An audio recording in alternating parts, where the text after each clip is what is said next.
I live in the rural plains of the Midwest.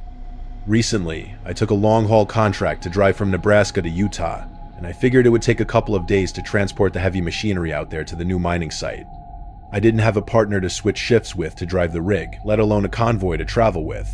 So driving solo seemed like the best option, while my dispatch manager finished up the paperwork for the return trip. I kissed my girlfriend goodbye and hit the road. None of my buddies were really willing to come with me on this long haul, and I didn't blame them. But anyway, I brought enough coffee and gas money to last me the whole trip. The first day was a breeze. I got some rest, then drove for 10 hours the next day with breaks in between, of course. By nightfall, I went to bed in the sleeper cab.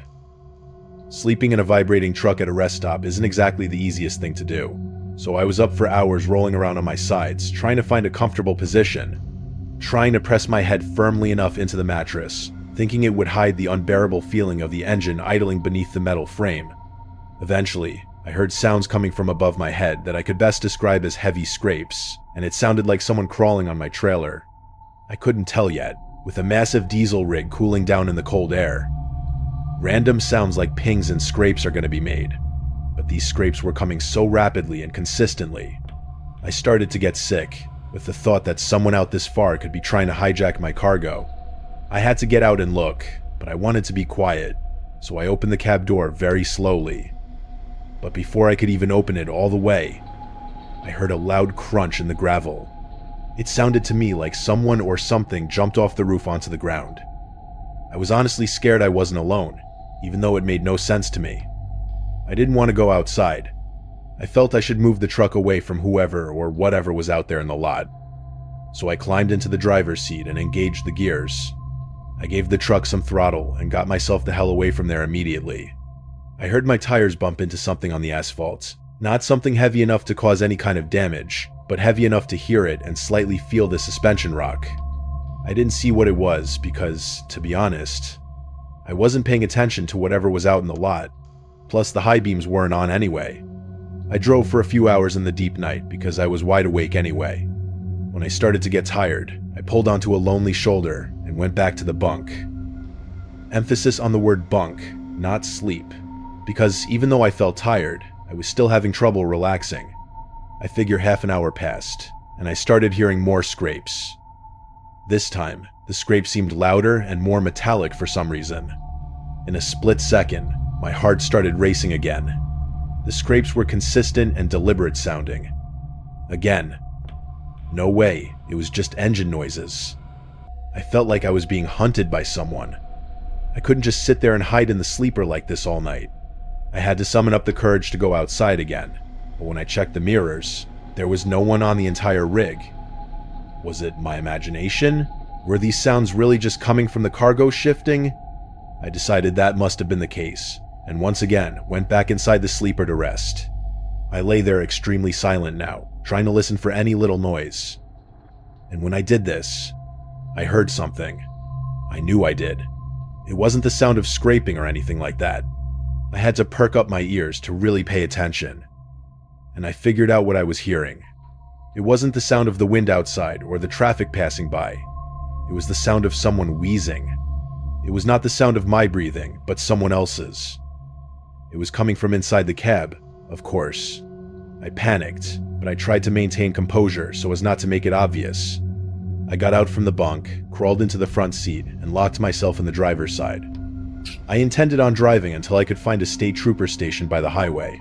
There's a heavy curtain that looks into the driver's seat from the sleeper berth. It has a Velcro seal. I turned every minute or so, at least once, to look back at it, expecting to see someone watching me. And one of the times I looked back, I did see someone. The curtain was pulled back a little bit at the bottom, and I saw someone's eye and maybe a quarter of their face peeking into the front cab. I turned away right away, acting like I didn't see them. I had the thought, what if it was a hallucination from road fatigue trying to scare me? But it wouldn't make sense. I saw the curtain physically move when I hit the gas. It was 3 or 4 tense hours of hell, thinking at any moment someone could break through the curtain and strangle me, but I made it to the station and pulled through the weigh-in lane. I had already called 911 5 minutes earlier, requesting they have a few deputies waiting at the station I was headed to.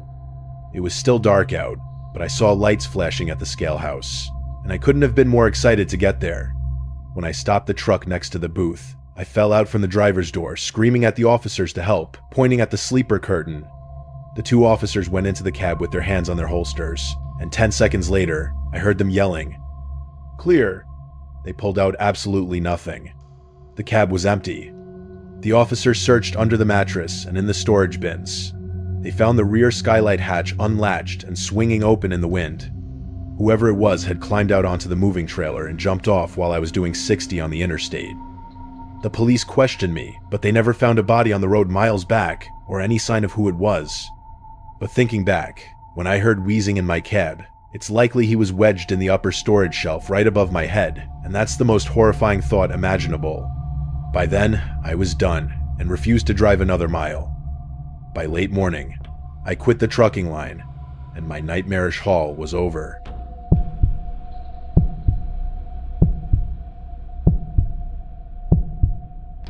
When my uncle retired, not only did he pass along his heavy-duty rig, but he also passed along his contract for cross-country hauling to me. The truck is a Kenworth W900, which has a massive sleeper berth, allowing me to save money on motels during long hauls. I usually drive through the desolate stretches of Nevada and would drive for 10 hours, then stop and spend the rest of the night resting. That's exactly what I did one Friday, taking my nephew, Toby, along. We planned on spending the night and driving most of Saturday and heading back. So, after driving into the desert for about 10 hours, I picked a secluded pull-off for us to stop and shut down the engine. We brought a radio and tons of snacks to make the time more pleasant. The sun started to set, and seeing the sun setting over the canyon with no visual intrusions was a beautiful sight, perhaps the last pleasant thing that would happen that night. By the time the sky was completely dark, we had already blocked the windows for the night, and were inside the sleeper cab playing cards and eating sandwiches. Mid-conversation, Toby stopped me and told me to listen. There was the sound of a car engine in the distance. We cracked the curtain to look onto the highway, but with no moon, it was just too dark to see more than maybe 50 feet in front of us. But over the wind, we did hear a car engine. Whoever was out there didn't have their headlights on. The running lights on my rig were on, which was definitely enough for anyone to see us and avoid hitting us. We were expecting the sound of the other car to drive away into the night. However, it seemed to slow down near us for a bit, then abruptly stopped. The motor just cut. There was nothing but the sound of the wind whipping against the trailer. Toby started acting a little paranoid. He thought we were being targeted for the cargo. He wanted me to use the high beams to look for where this car could be. I didn't want to do that because that would be a bit aggressive and obvious. To make him happy, though, I started to drive the truck for a few miles down the highway, away from the last direction we heard that engine stop. Maybe I did it because I was a little suspicious about it as well. After a solid 5 minutes of driving the rig to a different mile marker, I killed the motor and we went back inside the sleeper to resume playing cards. It felt like only seconds after we sat down we heard it again. This time I heard it first, and it sounded like the tires were crunching slowly on the gravel shoulder. We went to the front seats again, and at that instant, the sound stopped. This time I agreed with Toby. Turning on the floodlights was a necessity. Now, the rear utility lights only illuminate the back area, so I checked the mirrors to see if I could point the light out in the direction we heard the car. The beam of light shot far onto the asphalt. I felt my heart racing as I looked into the convex mirror, and finally, I stopped when the light started to land on a beat-up station wagon parked not too far behind my trailer. I turned the light off at once. I told Toby to keep the cab dark as well. I put the truck in high gear and sped away from the area. I steered the rig for about 15 to 20 minutes before thinking it was enough. We waited in the front seats for a while to ensure we weren't followed again. When it seemed safe to do so, we went to sleep. However, I woke to a metallic clanking coming from the driver's side door right next to my head. I looked over at Toby sleeping on the bottom bunk. I whispered his name a few times to wake him up, and I pointed at the door lock. He looked up, then back at me with a look on his face telling me he heard the metal scraping. I unlocked the door aggressively and swung it open and saw two men. One standing on the running board of my truck, the other by the station wagon idling directly next to my fuel tank. Toby came scrambling into the passenger seat behind me. Both of the men slowly put their hands up in front of their faces and claimed they meant no harm. The one on my running board said they were simply having engine trouble and needed a jump start. He said he was going to knock on my window to ask for assistance, but in my head I was thinking, why was he trying to jimmy the lock with a wire? I did a very low-key hand signal to Toby to indicate to him that I was getting ready to do something rash. The guy adjusted his stance on the narrow metal step right in front of me. He was significantly scruffier and grittier than us. He looked at me for a few moments and reached out his hand, expecting me to help him up. Without saying anything, I knew something was about to go down with these guys, and for all I knew, that could start with them hijacking the rig instead of getting a jump. Instead of taking his hand, I kicked the guy square in the chest with my heavy work boot with all my strength, and I slammed the door shut to fire up the engine while I yelled at Toby to call the highway patrol.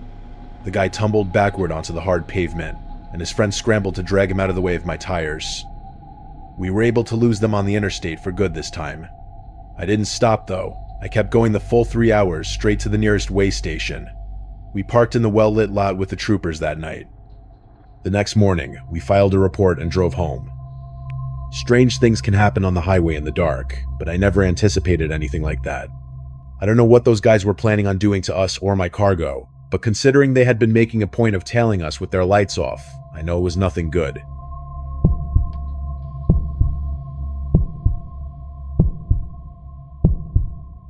A few years ago, I went on a cross-country road trip with a few friends. It started out as a great little adventure. However, by the 3rd day on the asphalt, things started getting weird. After 2 days of chugging constant energy drinks, I started to feel a little jittery and lightheaded at times. My friends told me no more caffeine, as it probably had something to do with that. But anyway, after a few miles, I separated myself from my friends, who were eating in one of the roadside diners, and started walking back to our motel room because I really wasn't feeling too well. I took some weird back alley around the back in the direction of my room though, since some of the units were on the backside of the complex. I asked one of the cleaners in the walkway which way was the quickest to get to the certain section my room was in. The man had a very raspy voice, but I understood him to have said keep going straight, then make a left at the dumpster. So, I did that. I came to a dumpster that I don't remember what color it was, but it was a dumpster, so I turned left there. I was in some narrow alley with cracked pavement instead of a sidewalk. It didn't seem like the right way to go at all. It seemed more like a maintenance-only section. Still, I figured I'd give it a chance before turning back and continued down this narrow path. I came to a corner, then looked to my right, and here was the creepiest stretch of alley you could possibly find in the town. Half the streetlights were out, one was flashing on and off, but at the end of this tiny alley was someone standing facing the brick wall. My head started to hurt even more as I saw this. I had to rub my eyes to make sure what I was seeing was real. When I moved my hands away from my eyes, the person standing by the wall was now looking at me. Considering they were standing in the dark section of this alley, not lit up by lights, I couldn't really see much about their actual face, other than I knew they were looking at me. I turned and went back the direction I came. I walked back down the path. The cleaner was gone now, however. So with my head still killing me, I managed to get back to the parking lot of this motel, and at that point, finding the unit numbers was easy. I made it back to my room easily at that point and crashed into bed. I was sure I had gotten the shakes from the caffeine because my chest was also hurting along with my head. But anyway, I woke up at some odd hour in the night and I couldn't move. The only thing I could move were my eyes. I tried looking around the room, but my inability to move my head or sit in an upright position made seeing a lot of the room difficult. And I remember something seemed to appear in my peripheral vision. I turned my eyes to the opposite side of the room, and there was a figure. A figure facing the wall. As I looked at it, I wanted to scream or run, but I couldn't do anything. It was as real as could be, like I knew I was seeing it. The head of the figure turned around to face me, but all I saw was shadow. The body, the face, everything about this figure just looked like exhaust smoke. The figure started to move closer to me. The most disturbing thing about it, though, is that as it moved towards me, it didn't move its limbs. It seemed to just slowly glide towards me across the carpet. The figure stopped over my bed, and now I could slightly see a face to it, and I recognized it as that person I saw earlier in the night in that alley. I don't remember exactly how long that figure stood over my bed, but suddenly I saw its hand reach out, fingers longer than you'd expect to be humanly possible, and now came a deafeningly real horn sound. so loud that I think it woke me up completely from the sleep paralysis I was just in. The craziest thing I remember was the blast of this sleep paralysis figure feeding into the sound of a passing truck horn outside on the highway. I flicked on the light, and my friend who was in the other bed woke up asking what's the matter. I told him about the horrible experience I just had. He once again said I'd been driving way too many hours without rest, and it was messing with my head. My whole body was shaking, and my voice was trembling. I went back to sleep and don't remember having another dream that night. But I still wonder if that person I saw in the alley was real or not, because I'm 90% sure that's the hallucination I had in my paralysis. That hallucination was also the realest, most horrific thing I'd ever seen.